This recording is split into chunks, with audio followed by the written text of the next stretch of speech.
Quand les gens disent que la machine, ma machine, elle arrête super vite, ça arrête à peu près à 1 seconde. Mais 1 seconde en sécurité machine, c'est une éternité.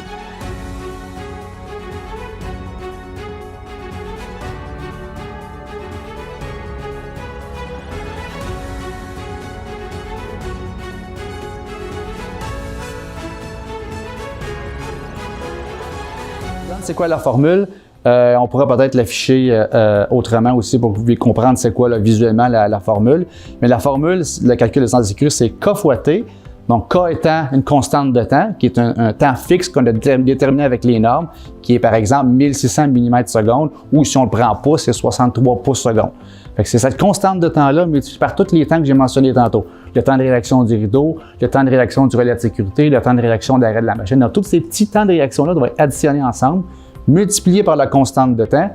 Et de ça, on doit ajouter ce qu'on appelle le facteur DPF, donc qui est un coefficient de profondeur de pénétration. Et la raison pour laquelle on l'utilise, c'est que dans les rideaux de sécurité, il existe différents modèles de rideaux de sécurité avec plusieurs faisceaux ou quelques faisceaux. Donc, cette distance-là entre les faisceaux, on va en parler tout à l'heure, aura aussi un impact sur le calcul de distance. OK? Donc, si je regarde la formule pour le DPF, parce que le DPF, ce n'est pas une valeur fixe, c'est une valeur qui change en fonction du type de rideau et qui change aussi en fonction du type d'application. On va voir tantôt un peu la différence. C'est-à-dire que si j'ai une intrusion où mon rideau est à la verticale et je dois traverser le rideau et non pas un rideau à l'horizontale, mais à la verticale, la valeur du DPF, c'est 3,4. Je sais, c'est théorique, il y a beaucoup de mesures, mais il faut comprendre la formule. C'est 3,4 fois la résolution du rideau moins 6,875. C'est la norme qui est définie, c'est comme ça, c'est ces valeurs-là qui sont préfaites dans les normes. La résolution du rideau, bien oui, c'est inscrit sur le rideau, oui, c'est inscrit sur les datasheets du manufacturier, etc. Mais c'est une valeur qui est super importante. La résolution va te permettre de déterminer, par exemple, si on prend une résolution de 25 mm de résolution, parce que ça dit pour un rideau, c'est que n'importe quel objet qui a 25 mm dans le champ de détection du rideau va être capté. Mais si j'ai un rideau de 25 mm de résolution puis j'ai un objet qui est plus petit que 25 mm, il risque de ne pas être capté à moins qu'il arrive directement sur un faisceau en tant que tel. Mais cette résolution-là est importante parce qu'elle me permet de me calculer mon DPF. Donc, si j'ai un rideau de 25 mm de résolution, bien, je fais 25 mm moins 6,875, ça me donne une valeur, puis je l'ai multiplié par 3,4.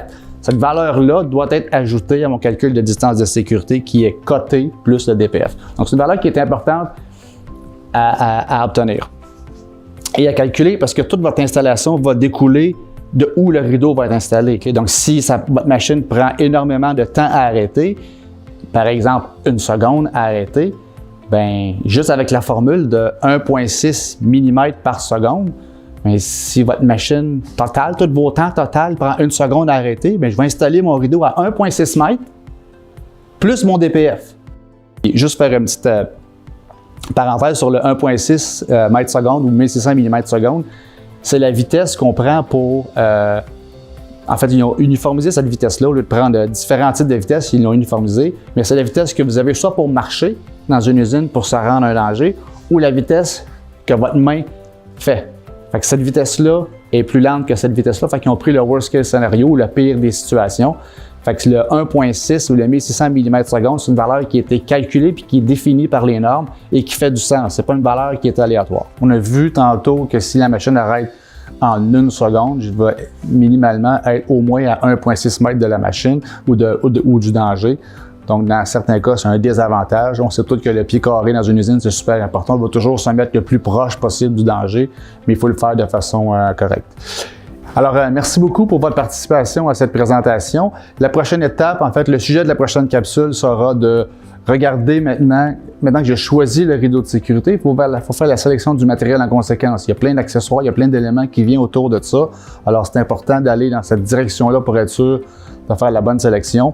Donc, ça fera l'objet de la prochaine capsule vidéo.